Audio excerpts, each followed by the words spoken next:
Assalamualaikum warahmatullahi wabarakatuh.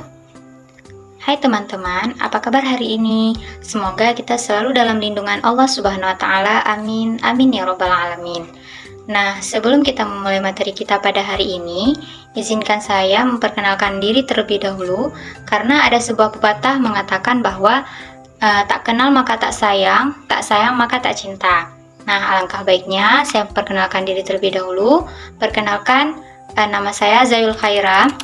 Saya mahasiswi Prodi Pendidikan Kimia, Fakultas Keguruan dan Ilmu Pendidikan, Universitas Malikus Saleh. Nah, tujuan saya membuat video kali ini yaitu sebagai tugas akhir mata kuliah Media Pembelajaran Inovatif yang diampu oleh dosen Bapak Isna Rizkia Lukman, SPD MPD. Nah, adapun materi yang akan dibahas dalam video kali ini yaitu mengenai kimia dalam kehidupan.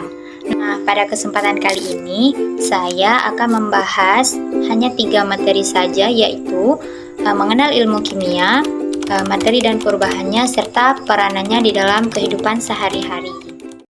Nah, sebelum kita mengenal ilmu kimia, yang pertama sekali yaitu kita harus mengetahui dulu bahan-bahan kimia yang ada di sekitar kita.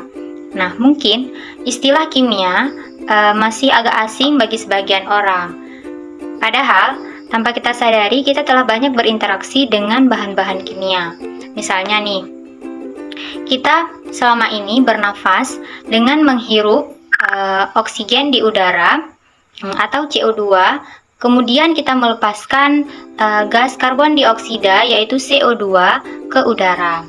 Nah, selain itu, di dapur kita banyak menemukan bahan-bahan kimia seperti minyak goreng, minyak tanah, kopi, teh, garam dapur, gula pasir, telur yang mengandung protein, tepung yang mengandung karbohidrat, serta gas LPG yang kita gunakan sehari-hari. Itu termasuk ke dalam bahan-bahan kimia. Secara umum, bahan rumah tangga dapat dikelompokkan sebagai bahan pembersih, bahan pemutih, bahan pewangi, dan bahan pembasmi serangga. Yang pertama ada bahan pembersih, yaitu seperti sabun, deterjen, pasta gigi, dan sampo. Nah, yang kedua ada bahan pemutih, seperti bahan pemutih yang digunakan pada pemutih pakaian, dan bahan pemutih yang ada pada kulit seperti skincare. Nah, yang ketiga yaitu bahan pewangi, seperti bahan pewangi ruangan dan bahan pewangi pakaian. Kemudian yang keempat yaitu bahan pembasmi serangga, seperti baygon atau obat yang digunakan untuk membunuh nyamuk. Proses perubahan kimia atau materi dari besi menjadi karat besi. Proses terjadinya karat besi dan bagaimana cara mencegahnya, hal ini dipelajari dalam ilmu kimia. Perubahan materi seperti ini disebut dengan perubahan kimia. Hal ini sesuai dengan nama ilmu kimia yang berasal dari bahasa Arab, yaitu alkimia, yang artinya perubahan materi. Lalu, bagaimana perubahan materi terjadi? Secara singkat, ilmu kimia mempelajari rekayasa materi, yaitu mengubah suatu materi menjadi materi lain. Nah, secara lengkap, ilmu kimia adalah ilmu yang mencari jawaban atas pertanyaan apa, mengapa, dan bagaimana gejala-gejala alam yang berkaitan dengan komposisi, struktur, sifat, perubahan atau transformasi, dinamika, dan energetika, zat atau perubahan energi yang menyertai perubahan. Nah, apa yang dipelajari dalam ilmu kimia? Di dalam ilmu kimia, kita mempelajari materi dan perubahannya. Yang pertama, yaitu ada struktur materi, yang mana mencakup struktur partikel-partikel penyusun suatu materi yang menggambarkan bagaimana atom-atom penyusun materi tersebut saling berikatan. Nah, yang kedua, yaitu sifat materi, di mana mencakup sifat fisis atau wujud dan penampilan, dan sifat kimia. Sifat suatu materi dipengaruhi oleh susunan dan struktur dari materi tersebut. Yang ketiga, yaitu ada perubahan materi, yang meliputi perubahan fisis atau fisika, yaitu wujud, dan perubahan kimia atau yang menghasilkan zat baru. Contohnya, seperti perubahan kimia yang terjadi pada saat kompor dihidupkan. Nah, yang keempat, yaitu ada energi yang menyertai perubahan materi. Berkaitan dengan banyaknya energi yang menyertai perubahan, baik energi yang diserap dari lingkungan maupun energi yang dilepaskan ke lingkungan. Nah, perubahan materi meliputi perubahan fisis atau perubahan fisika dan perubahan kimia. Pada perubahan fisis, materi hasil perubahan dapat kembali ke materi semula. Sebagai contoh, air membeku menjadi es dapat kembali menjadi air lagi. Sedangkan pada perubahan kimia, materi hasil perubahan tidak dapat kembali menjadi materi semula. Sebagai contohnya yaitu kayu yang dibakar menjadi arang dan asap. Nah, kayu tersebut tidak dapat kembali menjadi kayu. Itu dinamakan dengan perubahan kimia. Peran ilmu kimia dalam kehidupan. Nah, ilmu kimia disebut juga central science karena peranannya yang sangat penting di antara ilmu lain, seperti kesehatan atau kedokteran dan farmasi, pertanian, hukum, dan geologi, biologi, mesin, teknik sipil, dan arkeologi, serta dalam menyelesaikan masalah global. Perkembangan ilmu lain berjalan seiring dengan kemajuan yang dicapai dalam ilmu kimia. Perkembangan ilmu kimia saat ini sangat pesat dan telah menghantarkan produk-produk baru yang sangat bermanfaat untuk memenuhi kebutuhan hidup manusia, seperti sabun, deterjen, sampo, pembersih lantai, pemutih, pasta gigi, obat-obatan, dan kosmetik. Penggunaan polimer pengganti untuk kebutuhan industri dan peralatan rumah tangga dari penggunaan bahan baku logam telah beralih menjadi bahan baku plastik seperti polivinil klorida atau PVC. Bidang pangan banyak dikembangkan seperti kemasan, makanan, olahan, sampai pengawetan makanan. Berikut ini dibahas tentang peran kimia dalam berbagai bidang kehidupan. Adapun peran ilmu kimia dalam bidang kesehatan, yaitu peran biokimia dalam ilmu kesehatan, antara lain pada tes kadar gula darah menggunakan dasar uji keton dalam ilmu kimia untuk mengetahui jumlah glukosa yang terlarut dalam darah pada pasien penyakit diabetes. Penggunaan kemoterapi dalam penanggulangan penyakit kanker, dan menggunakan uji biokimia untuk penyimpanan obat dalam farmasi untuk dapat mengetahui masa kadaluarsa dari sebuah obat.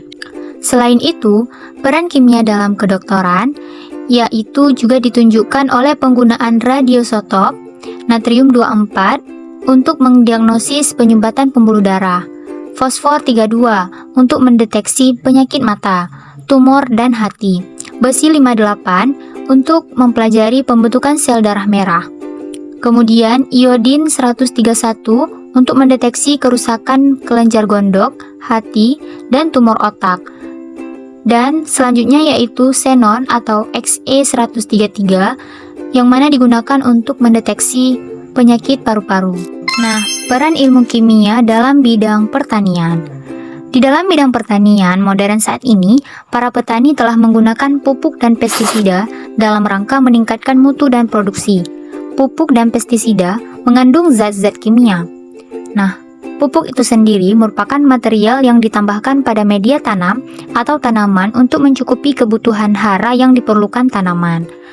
Nah, pupuk berguna untuk memperbaiki komposisi unsur-unsur dalam tanah agar tanaman dapat tumbuh subur. Nah, unsur-unsur penting yang dibutuhkan tumbuhan antara lain nitrogen, fosfor, kalium, sulfur, kalsium, dan magnesium yang merupakan unsur makro.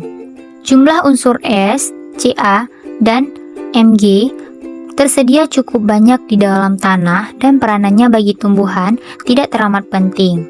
Unsur yang berperan bagi tumbuhan adalah N, P, dan K, yaitu nitrogen, fosfor, kalium. Adapun peranan ilmu kimia dalam bidang selanjutnya yaitu dalam bidang biologi.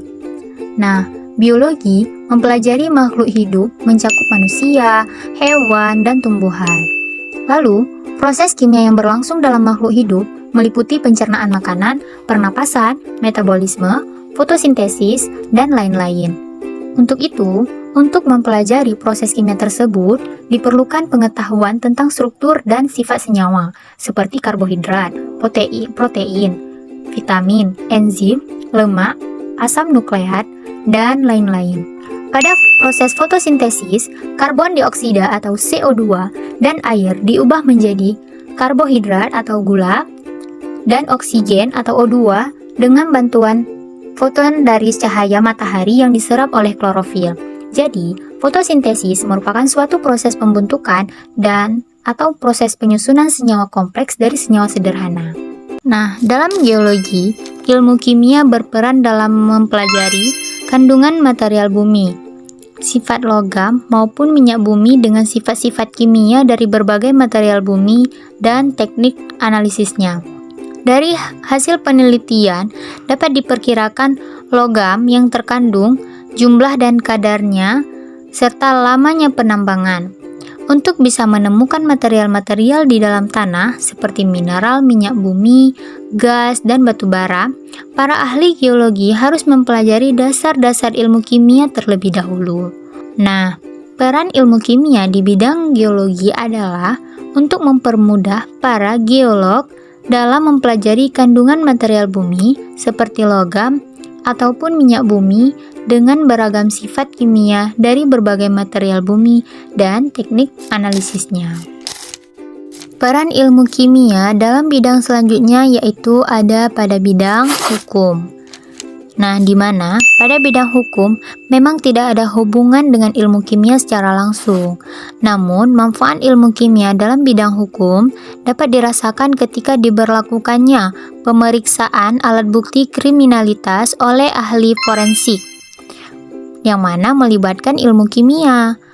Bagian tubuh tersangka, seperti rambut dan darah, dapat diperiksa struktur DNA-nya. Karena struktur DNA setiap orang itu berbeda-beda, sehingga dapat digunakan untuk identifikasi seseorang. Hal ini berguna untuk membuktikan tindak kejahatan seseorang. Dalam bidang hukum, ilmu kimia berperan dalam pembuktian kasus hukum sebagai contoh kasus pencampuran minyak tanah ke dalam bensin yang diperdagangkan. Untuk membuktikan bensin yang bercampur dengan minyak tanah perlu diujikan uji laboratorium.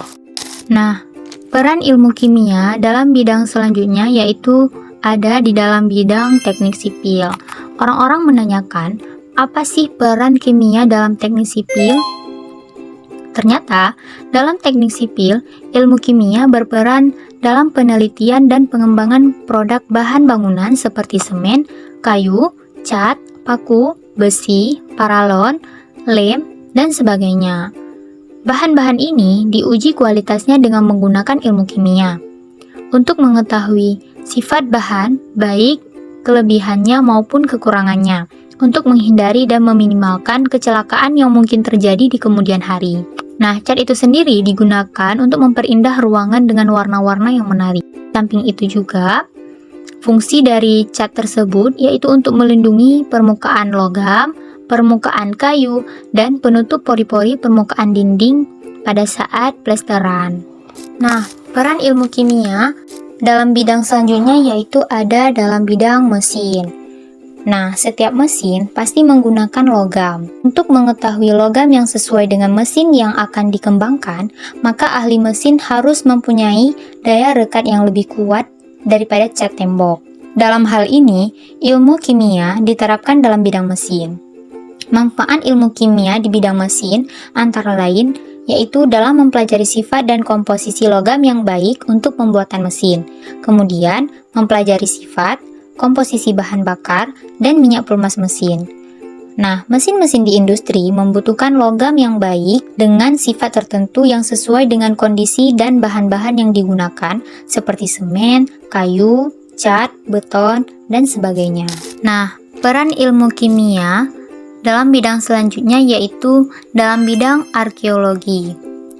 Nah, ilmu kimia dia juga berperan dalam bidang arkeologi yaitu untuk menentukan usia fosil yang ditemukan. Nah, para arkeolog memanfaatkan teknologi kimia yaitu radiosotop karbon 14 untuk mengetahui usia fosil.